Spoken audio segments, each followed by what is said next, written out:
یہ پیغمبر جو ہم نے مخلوق کی اصلاح کے لیے بھیجے ہیں، ان کو ہم نے ایک دوسرے پر فضیلت عطا کی ہے۔ ان میں سے بعض وہ ہیں جن سے اللہ نے کلام فرمایا، اور ان میں سے بعض کو اس نے بدرجہ بلندی عطا کی، اور ہم نے عیسیٰ ابن مریم کو کھلی نشانیاں دی اور روح القدس سے ان کی مدد فرمائی۔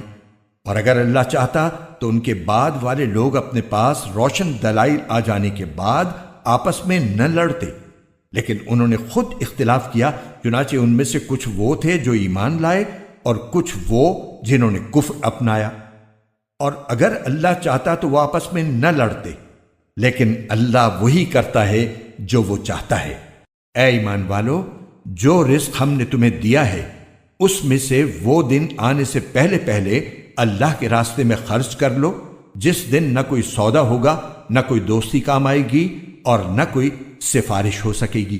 اور ظالم وہ لوگ ہیں جو کفر اختیار کیے ہوئے ہیں۔